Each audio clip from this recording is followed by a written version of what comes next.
बलूचिस्तान में दहशतगर्द तंजीमों के खिलाफ फौजी ऑपरेशन का फैसला। अपेक्स कमेटी ने मंजूरी दे दी। गुमराह कुन मालूमात के फैलाव से निपटने के लिए मुतालिका इदारों की हिकमत अमली पर ब्रीफिंग। वज़ीर आज़म शहबाज शरीफ ने कहा कि दहशतगर्दी का सर कुचलना वफाकी और सूबाई हुकूमतों की अवलीन तरजीह है। क्या मुल्क इस वक्त धरने, जुलूसों और लॉन्ग मार्च का मुतहम्मिल हो सकता है? सबको मिलकर तरक्की और खुशहाली के लिए फैसले करने होंगे। Army chief general Asim Munir ने कहा कि जो भी पाकिस्तान की सिक्योरिटी में रुकावट बनेगा, हमें काम करने से रोकेगा, उसे नताइज भुगतना होंगे।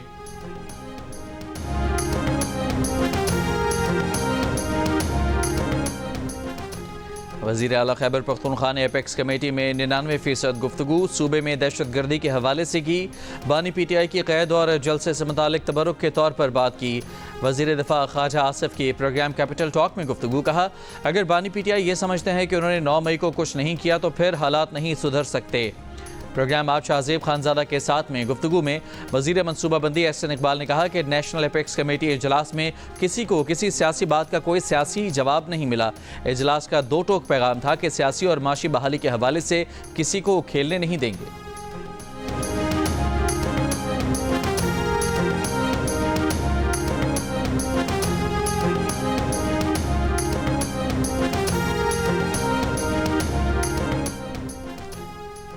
PTI की सीनियर क़यादत के मुताबिक बानी PTI ने कहा है कि ताकतवर हल्के जिस किसी को आगे करेंगे, PTI की लीडरशिप कमेटी उनसे 3 मुतालबात पर मुज़ाकरात करेगी। 3 मुतालबात 26वें आईनी तरमीम के खात्मे और आइन की बहाली के अलावा मैंडेट की वापसी और तमाम बेगुनाह सियासी कैदियों की रिहाई पर बात करेगी।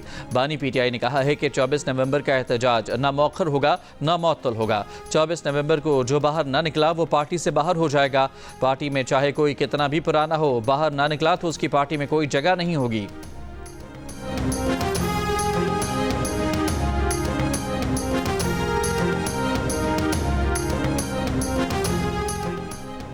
PTI ने इंतज़ामिया को मार्च, एहतजाज, धरने या जलसे की ताहाल दरख्वास्त नहीं दी। इस्लामाबाद इंतज़ामिया ने PTI के इज्तिमा को रोकने की तैयारियां शुरू कर दी। पुलिस को आंसू गैस शेल, रबर की गोलियां और एंटी राइड किट्स मुहैया कर दी गई। इस्लामाबाद के गिरदोनवाह में कंटेनर्स पहुंचाने का काम आज से शुरू होने का इम्कान है। पुलिस की छुट्टियां मनसूख। पंजाब, सिंध और कश्मीर से 8000 पुलिस एहलकार तलब। पंजाब भर से 10,700 की नफरी स्टैंड बाय कर दी गई है। अमन व अमान की सूरत हाल ख़राब करने वालों के साथ सख्ती से निपटने का फैसला। IG पंजाब के हुक्म पर AIG ऑपरेशंस पंजाब ने मुतालिका अफसरान को मरासला भिजवा दिया।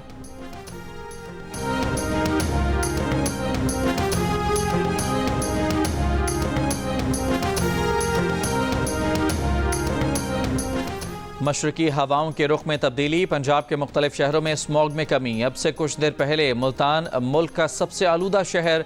Air quality index 355 record. Lahore का दूसरा number. Air quality index 297 record. Smog में कमी के बाद लाहौर और मुल्तान डिवीजन्स के स्कूल आज से खुलेंगे।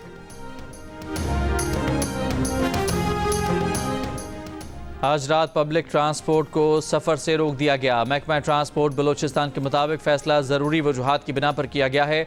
अंदरूने मुल्क जाने वाली कोचेज़, बसें, मिनी बसें रात को रवाना न हों। मशरकी हवाओं के रुख में तब्दीली। पंजाब के मुख्तलिफ शहरों में स्मॉग में वाज़े कमी। अब से कुछ देर पहले लाहौर दुनिया के आलूदा तरीन शहरों में दूसरे नंबर पर। Air quality index 271 record. नई दिल्ली 633 के साथ आलूदा तरीन शहरों में सर फहरिस्त। स्मॉग में कमी के बाद तहफ़्फ़ुज़ माहौलियात पंजाब की SOPs में नरमी। लाहौर और मुल्तान डिवीजन्स के स्कूल आज से खुलेंगे। दीगर अजला में तदरीसी सरगर्मियाँ बहाल। मास्क समेत स्मॉग SOPs पर अमल दरामद में कोताही। फैसलाबाद में कई तलबा और टीचर्स के चेहरों से मास्क गायब। सूबे में एंटी स्मॉग ग्रैंड ऑपरेशन भी जारी। सूबाई वजीर मरियम औरंगजेब के मुताबिक 4 दिन में दर्जनों भट्टे सनती यूनिट मिस्मार किए गए। दर्जनों फैक्ट्रियां और कारखाने सील किए गए। सबसे ज्यादा 14 भट्टे मुल्तान, जबकि लिया में 8 भट्टे गिराए गए। 15 से 17 नवंबर को लाहौर समेत मुख्तलिफ शहरों में आलूदगी फैलाने पर 36 सनती यूनिट्स मिस्मार, जबकि 51 को सील किया गया। लाहौर के दाखिली रास्तों पर धुआं छोड़ने वाली गाड़ियों की चेकिंग जारी।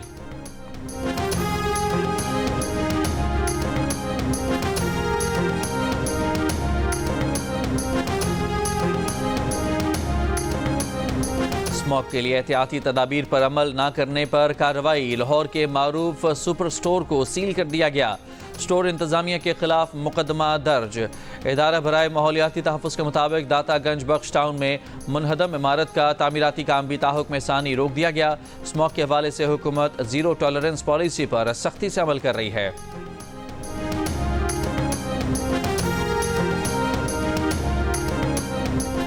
वज़ीर दाखिला मोहसिन नकवी की मौलाना फजलुर रहमान से उनकी रिहाइशगाह पर मुलाकात। 26वीं आईनी तरमीम की मंजूरी में किरदार पर मौलाना फजलुर रहमान का शुक्रिया अदा किया। कहा, मौलाना फजलुर रहमान ने हमेशा पाकिस्तान के मफादात को मुकद्दम रखा है।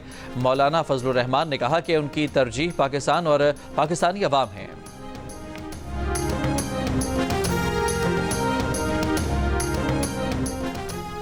इसराइली फ़ौज के गजा में पनाह गुज़ीन कैंपों और अस्पतालों पर वहशियाना हमले जारी।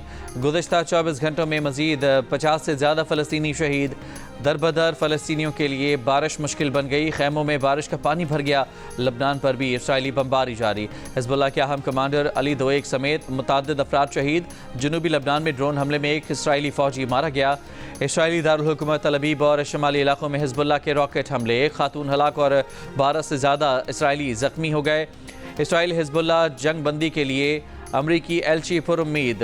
लबनानी हुकाम से मुलाकात के बाद कहा, इसराइल हिज़्बुल्लाह जंग रोकने की कोशिशें गिरफ्त में हैं। G20 रहनुमाओं का भी गजा लबनान में फ़ौजी जंग बंदी का मुतालबा। गजा ने दोहा में हमास का सियासी दफ्तर बंद होने की खबरों की तरदीद कर दी।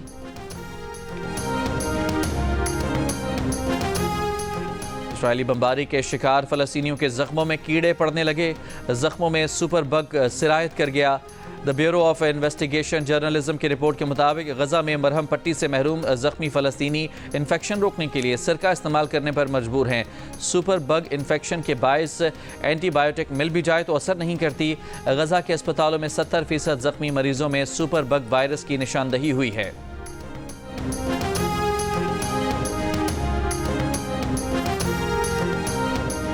किसी के हाथ गायब तो किसी के पैर, कोई आंख से महरूम तो कोई जीने की चाह से।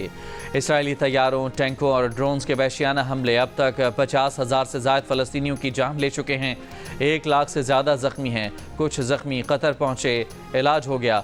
जिस्म के ज़ख्म मुंदमिल हो गए, रूह के ज़ख्म लाइलाज। अमरीकी अखबार ने ऐसे कुछ ज़ख्मियों की तस्वीर शाया कर दी। गजा में हमास की फ़ौजी ताकत ख़त्म कर दी। इसराइली वज़ीर आज़म नेतन्याहू का दावा। कहा, जंग ख़त्म होने के बाद गजा में हमास की हुक्मरानी नहीं होगी। हमारे यरगमालियों को नुकसान पहुँचाने वालों से बदला ज़रूर लेंगे। यरगमालियों को बाहिफाजत निकाल लाने पर हर यरगमाली के एवज़ $50 लाख देने का ऐलान।